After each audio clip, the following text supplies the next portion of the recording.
आज कुछ महत्वपूर्ण विषयों पे आपसे वार्ता करनी है। लंबे समय से देश के लाखों कर्मचारी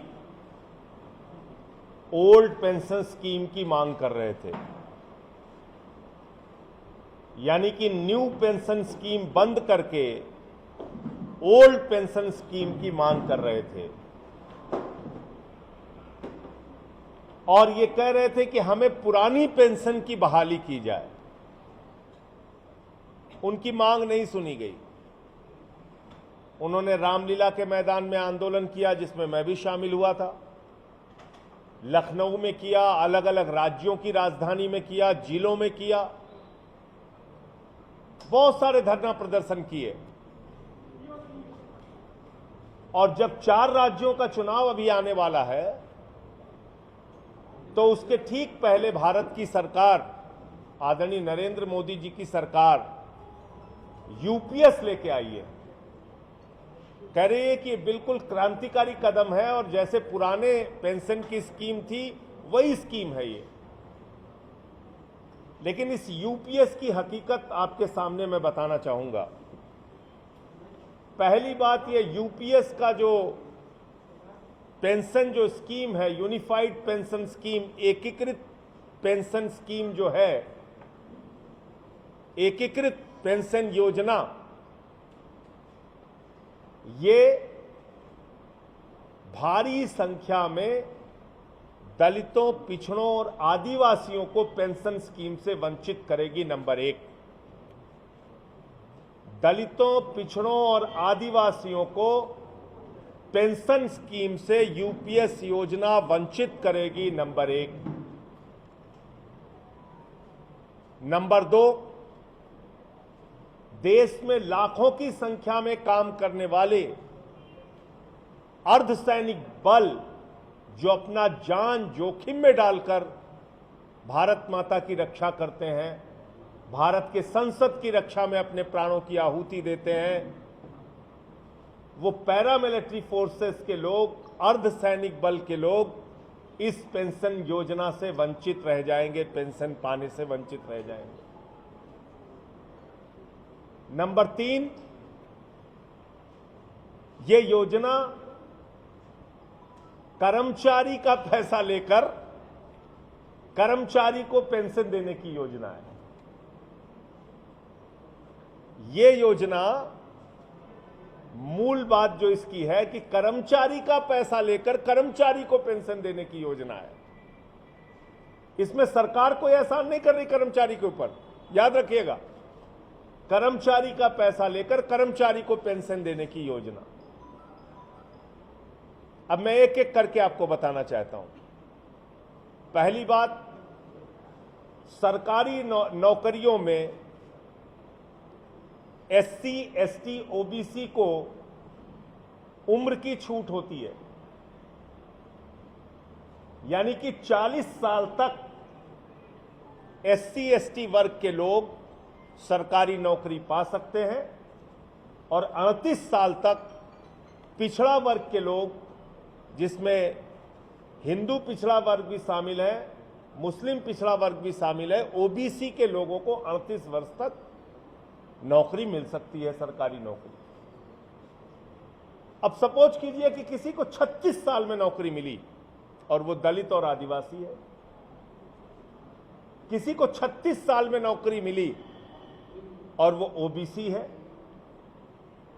तो इस पेंशन योजना के बारे में क्या लिखा हुआ है कि 25 साल की नौकरी पूरा करना आवश्यक है, तब आपको पेंशन मिलेगी। तो सरकार जो नौकरियों में दलित, आदिवासी और पिछड़ों को छूट देती है, वो पेंशन योजना में उनके लिए बेकार हो गई। क्योंकि अगर वो 36 साल में नौकरी पाते हैं तो 24 साल नौकरी कर पाएंगे। अगर 37 साल में नौकरी पाते हैं तो 23 साल नौकरी कर पाएंगे। अगर 38 साल में नौकरी पाते हैं तो 22 साल नौकरी कर पाएंगे। तो ये पेंशन स्कीम इस देश के लाखों दलित, पिछड़ा और आदिवासी समुदाय के लोगों को पेंशन की सुविधा से वंचित करेगी, उनको पेंशन नहीं मिलेगी। नंबर एक। नंबर दो, अर्धसैनिक बलों की बात करें। अधिकतर अर्धसैनिक बल के लोग 20 साल की नौकरी करने के बाद रिटायरमेंट ले लेते हैं। पुरानी पेंशन स्कीम में, ओपीएस में, उनको पूरी पेंशन मिलती थी, यानी कि जो अंतिम उनकी सैलरी होती थी, मान लीजिए अंतिम सैलरी उन्होंने निकाली 1 लाख रुपए, तो उनको 50,000 रुपए पेंशन के रूप में मिलती थी। अब तो आपने कह दिया साहब 25 साल नौकरी करना जरूरी है, तो उनकी तो सर्विस ही 20 साल की है, 20 साल में वो रिटायर हो जाते थे। अब पहली बात तो 25 साल तक नौकरी करें, कर सकते हैं, लेकिन घिस घिस के नौकरी मतलब कोई करना नहीं चाहता। 20 साल में अधिकांशतः पैरामिलिट्री फोर्सेस के लोग रिटायर हो जाते हैं। अब वो पेंशन से वंचित हो जाएंगे। भारी संख्या में जो देश की रक्षा के लिए अपनी कुर्बानी तक देते हैं, अर्धसैनिक बलों के लोग। दूसरी बात, तीसरी बात क्या है, जो मैंने कहा कि कर्मचारी का पैसा लेकर पेंशन देने की योजना है। पुरानी पेंशन की स्कीम में आपका जो पैसा कटता था, कभी बेटी की शादी करनी हो तो आप जीपीएफ का पैसा निकाल सकते थे, कभी घर मकान बनवाना हो, छोटी सी जमीन का टुकड़ा लेना हो, तो बिना ब्याज के आप अपना पैसा निकाल सकते थे। और जब आप रिटायर होते थे तो आपको पूरा पैसा जो आपका जीपीएफ के नाम पे कटता था, वो पैसा आपको मिल जाता था। और उसके साथ साथ अंतिम जो आप सैलरी निकालते थे, उसका आधा बेसिक प्लस डीए का आधा आपको पेंशन मिल जाती थी। इस योजना में क्या किया, अगर आज से आप नौकरी करेंगे और आपकी उम्र 20 साल है, तो याद रखिएगा 40 साल तक, अगर 60 साल आपने नौकरी की तो 40 साल तक आपके सैलरी से प्रति माह 10% की कटौती होगी पेंशन के नाम पे। 40 साल अगर आपने नौकरी की तो 40 साल कटौती होगी, 25 साल नौकरी की तो 25 साल कटौती होगी, और 20 साल नौकरी की तो 20 साल कटौती होगी। लेकिन जिसकी कटौती 25 साल तक होगी उसको तो पेंशन का लाभ मिलेगा, लेकिन जिसकी कटौती 20 साल होगी उसको पेंशन का लाभ नहीं मिलेगा। यह कौन सी योजना है भाई? आपने एक कर्मचारी का 20 साल तक पैसा काटा, या 24 साल 11 महीने तक आपने पैसा काटा 10%, लेकिन पेंशन योजना से, आपकी यूपीएस की योजना से वो वंचित रहेगा। क्यों? क्योंकि आपने इसमें शर्त लगा दी है 25 साल की नौकरी होना आवश्यक है। उससे कम में रहेगा तो आधी पेंशन नहीं मिलेगी, फिर आपको 10,000 रुपए महीने मिलेगा। तो यूपीएस देश के कर्मचारियों के साथ एक बहुत बड़ा धोखा है। यूपीएस एनपीएस से भी ज्यादा बदतर है, और यूपीएस कर्मचारी का पैसा लेकर कर्मचारी को पेंशन देने की योजना है। फिर तो अच्छा है, कोई कर्मचारी अपनी सैलरी से हर महीने 10% निकाल के किसी योजना में जमा कर दे, और वो अपने पेंशन के लिए बाद में वैसे ही उसको मिल जाएगी पेंशन। क्या जरूरत है कि आप काटेंगे और आप उसको बाद में देंगे? और 2-3 चीजों की स्पष्टता नहीं है, मैं आपके माध्यम से सरकार से उस पर स्पष्टीकरण चाहूंगा। मान लीजिए ईश्वर न करे कि किसी का आपने 40 साल तक उसकी नौकरी में 10% सैलरी काटी और 62 साल की उम्र में उसकी मृत्यु हो गई। 2 साल उसने पेंशन योजना का लाभ लिया और उसके बाद उसकी मृत्यु हो गई, तो आगे जो उसका पैसा जमा है आपके पास, उसका क्या होगा? मान लीजिए रिटायरमेंट के 1 साल के बाद उसकी मृत्यु हो गई, तो जो पैसा उसका जमा है, उसका अपना पैसा 10% जो आपने काटा है हर महीने, उस पैसे का क्या करेंगे आप? उनकी पत्नी को देंगे? अगर मान लीजिए पति पत्नी दोनों नहीं है तो क्या उनके बच्चों को देंगे, या वो पैसा सरकार के खजाने में रख लेंगे? मैं आपके माध्यम से ये सवाल सरकार से पूछना चाहता हूं, जानना चाहता हूं। उस पर मेरे पास कोई स्पष्टीकरण नहीं है इसका। तो मैं फिर दोहरा रहा हूं कि यूपीएस की योजना बंद की जाए और ओल्ड पेंशन स्कीम, जो इस देश के लाखों कर्मचारियों की मांग है, वो ओल्ड पेंशन स्कीम लागू किया जाए। और मैंने पार्लियामेंट में भी बार बार बोला है, फिर दोहरा रहा हूं, कोई 40 दिन सांसद रह जाए, 40 दिन विधायक रह जाए, 40 दिन एमएलसी रह जाए, 40 दिन एमएलए रह जाए, तो उसको पूरी जिंदगी पेंशन मिलती है। कोई कर्मचारी 40 साल अगर कर्मचारी रहता है तो उसको पेंशन नहीं मिलती। इससे ज़्यादा दुर्भाग्यपूर्ण इस देश के लोगों के लिए कुछ नहीं हो सकता। तो इसलिए ओल्ड पेंशन स्कीम के साथ आम आदमी पार्टी खड़ी है, कर्मचारियों के मांगों के साथ खड़ी है। आज विजय बंधु जी से भी मेरी बात हुई, और आगे अगर वो अपनी लड़ाई को जारी रखेंगे तो हम लोग उनका साथ देंगे। और हमारी मांग अभी भी वही है कि ओल्ड पेंशन स्कीम लागू किया जाए, जिसमें आप दलितों को, पिछड़ों को, आदिवासियों को बगैर भेदभाव के पेंशन योजना का लाभ दें, जिसमें आप पैरामिलिट्री फोर्सेस को बगैर किसी भेदभाव के पेंशन का लाभ दें, जिसमें आप 20 साल की नौकरी करके रिटायरमेंट करने वाले को भी पेंशन का लाभ दें और अंतिम सैलरी का आधा पेंशन दें। क्योंकि आपने यूपीएस में लिखा हुआ है कि 12 महीने की जो अंतिम 12 महीने होंगे उस सैलरी का एवरेज निकालकर आप पेंशन देंगे। तो लोग चिंता जता रहे थे, कई बार कोई वेतन आयोग आ जाता है, किसी तरीके से अचानक तनख्वाह बढ़ जाती है, तो उसका एवरेज आप निकालेंगे तो वो भी एक घाटा और नुकसान उनका होता है। तो पहले जो नियम था ओपीएस का, पुरानी पेंशन का, कि अंतिम सैलरी का जो है आप पैसा निकाल के दें, नंबर 1। दूसरा, वक्फ बोर्ड के बिल की बहुत चर्चा हो रही है, और अभी मैं मौलाना खालिद रशीद फरंगी महली साहब से मिल के आया, जो मुस्लिम पर्सनल लॉ बोर्ड के मेंबर हैं, और भी कई संस्थाओं से मैं मिला। पिछले दिनों Indian Muslims for civil rights एक संस्था है जिसके प्रोग्राम में मैं गया था, अदीब अनवर साहब के। वहाँ भी बहुत सारे मुस्लिम इंटेलेक्चुअल्स और सिख कम्युनिटी के लोग, हिंदू कम्युनिटी के लोग, सब आए हुए थे उसमें। तो ये वक्फ बोर्ड का बिल क्यों लाया जा रहा है, क्या है इसके पीछे की मंशा? मैं जेपीसी का मेंबर भी हूं, जो पार्लियामेंट की कमेटी बनी है उसका सदस्य भी हूं, तो मेरी भी जिम्मेदारी है कि मैं इस बिल के बारे में समझूं। तो मैं गया, अभी आज उनसे मुलाकात की मैंने। तो इसमें 3-4 बड़ी भ्रांतियां फैलाई जा रही। क्या कहा जा रहा है? वक्फ बोर्ड किसी भी संपत्ति को अगर अपना कह दे तो वो संपत्ति उसकी हो जाएगी। ये कहां से निकाल के लाते हैं भाजपा वाले? कहां से पता चला भैया आपको? ये कैसी कैसी बातें करते हैं आप लोग। दूसरी बात क्या कह रहे हैं? कह रहे हैं हम इस वक्फ बोर्ड में महिला सदस्य को शामिल करेंगे। महिला सदस्य तो पहले से ही शामिल है, शामिल हो सकती हैं, कोई प्रतिबंध नहीं है उसमें। तीसरी बात क्या कह रहे हैं? कह रहे हैं वक्फ बोर्ड के पास 9 लाख एकड़ जमीन है, जबकि ये गलत फिगर है।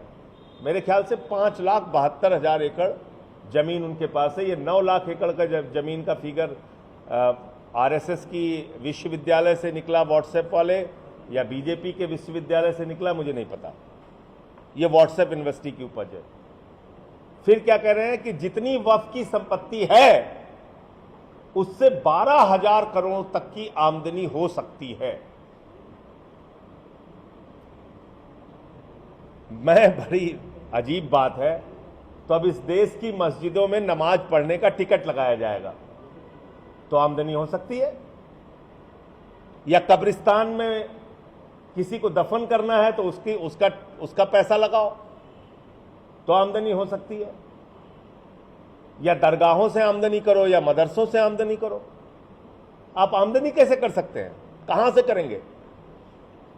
अच्छा चलिए, 12,000 करोड़ की आमदनी की इतनी चिंता है तो मैं एक सुझाव दे रहा हूं मोदी जी को कि आप नीरव मोदी को अकेले पकड़ के लेके आइए, 20,000 करोड़ रुपए की वसूली इससे कीजिए और 12,000 करोड़ वक्फ बोर्ड वालों को दान दे दीजिए, 8,000 करोड़ अपने सरकारी खजाने में रखिए। क्या समस्या है आपको? लेकिन ये बांटो और राज करो का बिल है और अपने दोस्तों को लाभ पहुंचाने का बिल है। मैं पूरी जिम्मेदारी से इस बात को कह रहा हूं। वक्फ की संपत्ति कैसे दान दी जाती है, मैं उसका एक छोटी से 2 लाइन की बात आपको बताता हूं। किसी व्यक्ति को अपनी संपत्ति वक्फ करनी है अगर, तो पहले सर्वे कमिश्नर जो सरकार का व्यक्ति होता है वो उसका सर्वे करता है, फिर 1 साल तक उस पर नो ऑब्जेक्शन मांगा जाता है, फिर 1 साल के बाद सरकार का शासन का सेक्रेटरी जो सरकारी कर्मचारी है वो उसको नोटिफाई करता है एज ए वक्फ प्रॉपर्टी। ये तरीका है, इतना ट्रांसपेरेंट तरीका है। तो इसमें कहां से ये बात आ गई कि किसी को भी वक्फ संपत्ति घोषित की जा सकती है? फिर क्या कह रहे हैं? कह रहे हैं ट्रिब्यूनल के, वक्फ बोर्ड के ट्रिब्यूनल के फैसले को कहीं चैलेंज नहीं किया जा सकता। यह और भी हास्यास्पद बात है। वक्फ बोर्ड के ट्रिब्यूनल के फैसले को हाई कोर्ट में, सुप्रीम कोर्ट में कहीं भी चैलेंज किया जा सकता है और इसको लेकर कई फैसले भी आए हैं। तो ये दूसरी गलत बात है जो प्रचारित की जा रही है। तीसरी बात क्या कही जा रही है? सच्चर कमेटी ने ये कहा, सच्चर कमेटी ने ये कहा। सच्चर कमेटी की मैं रिपोर्ट आपको भेजूंगा। सच्चर कमेटी ने जो असल बात कही उसको हमारे कानून मंत्री जी ने नहीं बोला, हमारी सरकार ने नहीं बोला। सच्चर कमेटी ने कहा दिल्ली हो, राजस्थान हो, उत्तर प्रदेश हो, कई ऐसे राज्य हैं जहां पर कि वक्फ की जमीनों पर सरकार ने कब्जा कर रखा है, उसको हटाया जाए। यह लिखा हुआ है सच्चर कमेटी की रिपोर्ट में, वो आप बोलते नहीं। और एक महत्वपूर्ण बात यह है, ये बाबा साहब के द्वारा लिखे गए भारतीय संविधान की धारा 26 के भी खिलाफ है। धारा 26 क्या कहती है? धारा 26 कहती है किसी भी धर्म के व्यक्ति को अपने उपासना पद्धति के हिसाब से पूजा पाठ इबादत करने की, प्रार्थना करने की पूरी छूट है। और दूसरा, वो कानून कहता है, भारत का वो संविधान की धारा कहती है कि किसी भी व्यक्ति को अपनी धार्मिक संपत्ति के प्रबंधन की पूरी आजादी है और उसमें उसी धर्म के व्यक्ति होंगे, कोई दूसरा धर्म का व्यक्ति नहीं होगा। ये लिखा हुआ संविधान में हमारे। तो आप कह रहे हैं कि उसमें गैर मुस्लिम को हम शामिल करेंगे, तो ये भारत के संविधान की धारा 26 के भी खिलाफ है। फिर आप कह रहे हैं उसमें प्रैक्टिसिंग मुस्लिम होगा तब वो वक्फ कर सकता है। बड़ी मजेदार बात सुनिएगा। कह रहे हैं कि 5 साल तक कोई व्यक्ति मुस्लिम धर्म के रीति रिवाजों का पालन करेगा पहले, तभी वो दान कर सकता है। बहुत सारे लोग होते हैं मुसलमानों में जो सिर्फ जुम्मे की नमाज पढ़ते हैं, बहुत सारे लोग होते हैं जो रोजा रखते हैं, नहीं रखते, लेकिन वो दान नहीं कर सकते। मोदी जी कह रहे हैं वक्फ नहीं कर सकता वो। और वक्फ के मूल कानून में क्या लिखा है कि मुस्लिम हो या गैर मुस्लिम कोई भी दान कर सकता है। तो दान कोई भी कर सकता है, लेकिन अब उसको परिवर्तित कर दिया कि नहीं साहब, वक्फ तो वही कर सकता है जो 5 साल का प्रैक्टिसिंग मुस्लिम हो। तो क्या मुसलमानों के घर में सीसीटीवी कैमरा लगाएंगे मोदी जी? चेक करेंगे कि वो नमाज पढ़ रहे हैं, नहीं पढ़ रहे हैं, प्रैक्टिसिंग मुस्लिम है कि नहीं है? तो कुल मिलाकर ये जो कानून आया है वक्फ बोर्ड संशोधन बिल, मैं देश के लोगों को आगाह करना चाहता हूं, सावधान हो जाइए। अगला नंबर गुरुद्वारों की जमीनों को कब्जा करने का है, चर्च की जमीनों को कब्जा करने का है, मंदिर की जमीनों को कब्जा करने का है, दलितों और आदिवासियों की जमीनों को कब्जा करने का है। क्योंकि किसानों की जमीनों को कब्जा करने का 3 काला कानून फेल हो गया, इसलिए वक्फ की जमीन कब्जा होने जा रही है। और अगला नंबर गुरुद्वारा, चर्च और मंदिर की जमीनों को कब्जा करने का है, उसके लिए भी कानून आएगा। मैं देश के लोगों को आगाह करना चाहता हूं, नंबर 1। और नंबर 2, भारतीय सेना की जमीन को, 13,000 एकड़ जमीन को अभी उठाकर अपने दोस्त अडानी और कुछ लोगों को अयोध्या में दे दिया गया, ये भी एक बहुत बड़ा सच है। तो ये जमीनों को कब्जा करने की योजना है। ये वक्फ बोर्ड का संशोधन बिल ये जमीनों को कब्जा करके दोस्तों को देने की योजना है, और जिसमें उनके सबसे चहेते दोस्त अडानी के लिए कुछ भी करेगा वाला फॉर्मूला लागू करेंगे। नंबर 1। अब अंतिम बात, मैं 69,000 शिक्षक भर्ती का जो मामला है उसको मैंने बार बार उठाया था, और वो बात सच निकल के आई। तब हमारी बात मानी नहीं गई कि उसमें आरक्षण के नियमों का उल्लंघन किया गया था और पिछड़ा वर्ग के लोगों के आरक्षण को छीना गया था। लगभग 18,000 से लेकर 22,000 तक की बात उस समय आ रही थी कि उनकी नौकरियां खाई गई। अब दोनों पक्ष आंदोलन कर रहे हैं, जो नौकरी से निकाले गए और जिनको नौकरी मिलनी चाहिए थी। सरकार इसका समाधान निकाले, और इसका समाधान निकालकर आरक्षण उसकी मूल भावना के अनुसार, उसके मूल स्वरूप में, उसके नियमों के अनुसार बगैर कोई हेर फेर किए लागू होना चाहिए। और जो शिक्षक भर्ती की बात है, 69,000 आपने किया है, बहुत सारे शिक्षकों के पोस्ट अभी भी खाली है, वो पूरी पोस्ट भरिए और सबको नौकरी दीजिए। ये एक बात हम कहना चाहते हैं। 2 दिन पहले बहुत ही आपत्तिजनक बयान भारतीय जनता पार्टी की सांसद कंगना रनावत जी ने दिया, और ये देश के अन्नदाताओं का अपमान है। 1 साल तक जिन्होंने आंसू गैस के गोले झेले, जिन्होंने लाठियां बर्दाश्त की, जिन्होंने मुकदमे बर्दाश्त किए, ये 750 किसानों की शहादत का अपमान है, क्योंकि किसानों को बलात्कारी कह रही हैं भाजपा की सांसद कंगना रनावत, हत्यारा कह रही है कंगना रनावत। अरे हत्या तो उनकी हुई, किसानों की हुई। मैं समझता हूं भारतीय जनता पार्टी को देश के अन्नदाताओं के अपमान के लिए माफी मांगनी चाहिए। अभी हरियाणा का चुनाव है, हरियाणा से लगा हुआ पंजाब है, महाराष्ट्र में किसानों की बड़ी संख्या है, झारखंड में किसानों की बड़ी संख्या है, जम्मू और कश्मीर हो, चाहे देश के पैमाने पे हो, हर जगह इस मुद्दे को बार बार हम लोग बोलेंगे और किसानों को याद दिलाएंगे कि आपके बारे में कितनी घिनौनी और घृणित सोच भारतीय जनता पार्टी और उनकी सांसद की है। कभी उनको खालिस्तानी कहते हो, कभी पाकिस्तानी कहते हो, कभी आतंकवादी कह रहे हो, अब बलात्कारी कह रहे हो। तो बहुत ही शर्मनाक बयान है। इसके लिए कंगना रनावत को भी और भाजपा के अध्यक्ष और भाजपा के नेताओं को भी माफी मांगनी चाहिए। उत्तर प्रदेश में आम आदमी पार्टी का सम्मेलन 13 अक्टूबर को प्रादेशिक सम्मेलन हम लोग करेंगे, और इसमें पूरे प्रदेश के कार्यकर्ता लखनऊ में इस प्रादेशिक सम्मेलन में शामिल होंगे। आगे 1 साल की रणनीति हम लोग अपनी तैयार करेंगे कि कैसे पार्टी के विस्तार के लिए काम करना है।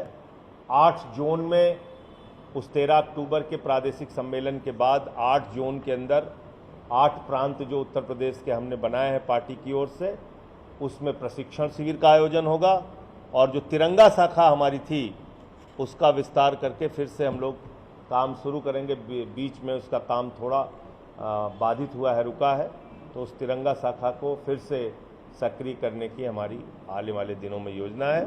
मुझे इतनी बात कहनी थी, हमने आपका ज़्यादा समय लिया। आपके कोई प्रश्न हो तो आप पूछें। इन 10 सीटों के उपचुनाव में आम आदमी पार्टी कहीं चुनाव नहीं लड़ रही है, और हमारे जो साथी हैं हम सब प्रयास करेंगे कि इंडिया गठबंधन की इसमें जीत हो, और 10 के 10 विधानसभाओं में, क्योंकि लोकसभा के जो चुनाव परिणाम आए वो इस बात का सीधा संकेत है कि लोग अब मोदी जी के जुमलों से, बीजेपी के झूठे वादों से ऊब चुके हैं। मोदी जी का एक स्टेटमेंट आया है, उन्होंने भाषण आगरा में दिया, उन्होंने कहा है कि बटेंगे तो कटेंगे। इस पर आपकी क्या प्रतिक्रिया? जुड़ोगे तो बढ़ोगे। मोहब्बत की बुनियाद पे हिंदुस्तान आगे बढ़ेगा। जुड़ोगे तो बढ़ोगे। हम अहिंसा के सिद्धांत को मानने वाले देश हैं। दुनिया का कोई राष्ट्राध्यक्ष हिंदुस्तान में आता है तो मोदी जी उसको कहां लेके जाते हैं? बापू की समाधि पर। कौन है बापू? शांति के प्रतीक, अहिंसा के प्रतीक, प्रेम के प्रतीक। कल हमने कृष्ण जन्माष्टमी मनाई। अमेरिका चले जाइए, न्यूजीलैंड चले जाइए, ऑस्ट्रेलिया चले जाइए, ब्रिटेन चले जाइए, रसिया चले जाइए, हर जगह आपको भगवान श्री कृष्ण का मंदिर मिलेगा। कौन है भगवान श्री कृष्ण? प्रेम का संदेश देने वाले। तो प्रेम और भाईचारे के बुनियाद पे हिंदुस्तान आगे बढ़ेगा। जो बांटो और राज करो की नीति को मानते हैं, उनको देश ने नकारा है अभी लोकसभा के चुनाव में, आगे भी नकारेंगे।